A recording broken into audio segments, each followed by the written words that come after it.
Excuse me please.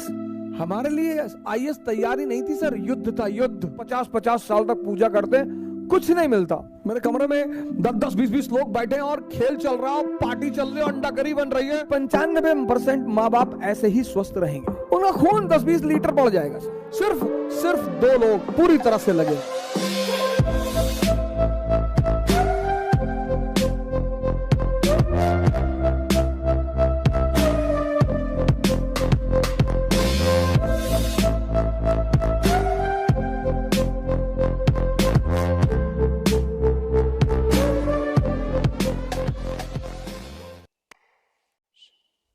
भारतीयों के अंदर जो शुक्रिया करने का भाव है, शुक्रिया वैसे भी वो ना के बराबर है।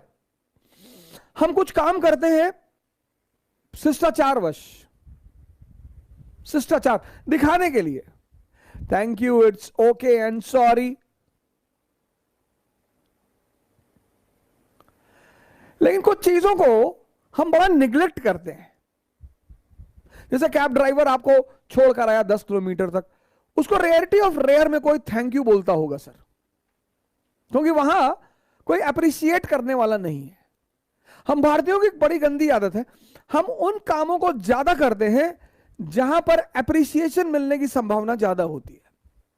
जैसे होटल, 5 स्टार होटल में बैठे हैं, 20 लोग बैठे हुए हैं, तो वहां पे आप देखेंगे लोग बड़े शिष्टाचारी होते हैं।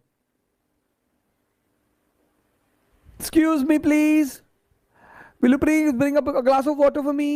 Oh thank you। ये जो आदत है ना हमारी, ये बड़ी खराब आदत है सर। शुक्रिया, अच्छा लोग शुक्रिया शुरू कहां से करें? पूजा से। ये जो पूजा, नमाज, वर्शिप, इन सब का कॉन्सेप्ट है, ये बेसिकली शुक्रिया है। बड़े लोग 2-2 घंटे तक पूजा करते हैं, 50-50 साल तक पूजा करते हैं, कुछ नहीं मिलता। 5-5 वक्त की नमाज पढ़ते हैं, हर संडे को चर्च जा रहे हैं, गुरुद्वारे जा रहे हैं और दुखी हैं कि कुछ मिल ही नहीं रहा है। जहां तक मेरा अनुभव कहता है सर, अगर आप अपने प्रतिपल जीवन की सिर्फ शुक्रिया अदा करें, तो वो जो भगवान है, प्रभु है, अल्लाह है, गॉड है, वो आपको बहुत कुछ दे देगा। क्योंकि शुक्रिया कहने में, जैसे हम बहुत सारे हम लोग हैं, ये लंबे समय तक मुझे खुद भी समझ में नहीं आया। हमारे माँ बाप इतना हमारे लिए करते हैं, लेकिन हम उन्हें शुक्रिया नहीं कहते। मदर्स डे के दिन बहुत सारे लोग माँ की फोटो लगा लेंगे और पैर छू रहे हैं और केक खिला रहे। नहीं सर, ये लगातार किया जाना चाहिए। और खासकर जो युवा हैं 20+, क्योंकि जो भी 20+ हैं, 25+ हैं, उनके फादर मदर बुजुर्ग हो रहे होंगे, और बुजुर्गियत में प्यार बहुत बड़ी भूमिका अदा करता है।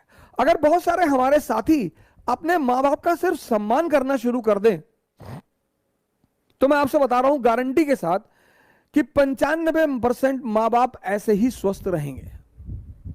सिर्फ उनकी छोटी छोटी बातें अगर मान ली जाएं तो। बुढ़ापे में जवान बच्चों को डांटना एक मजा है सर।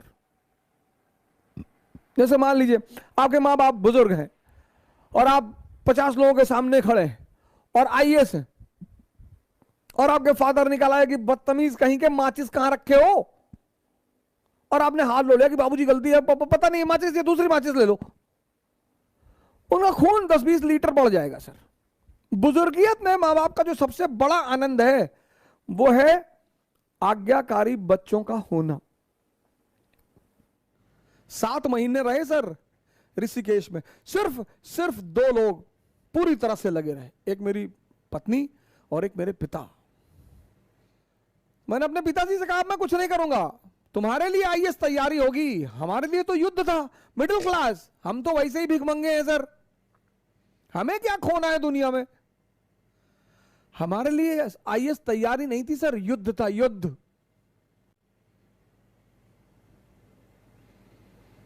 नौकरी होगी नहीं सर, बाय नेचर बदतमीज है, किसी की बात बर्दाश्त नहीं करेंगे। नौकरी तो हो ही नहीं सकती थी सर। 7 महीने मैंने अपने पिताजी से कहा मैं कुछ नहीं करूंगा। हाँ बोले मत करो, लेकिन जब तक मैं जिंदा हूं तुमको आकर मैं पैसा देता रहूंगा। तब मुझे प्रैक्टिकली पता चला कि यार वाकई में मां बाप भगवान के रूप होते हैं।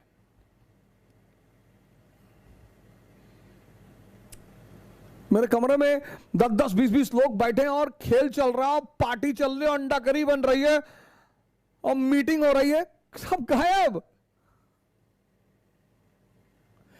इसलिए मैं हर उस आदमी को अपराधी मानता हूं और शैतान मानता हूं जो अपने मां बाप के साथ बदतमीजी करते हैं।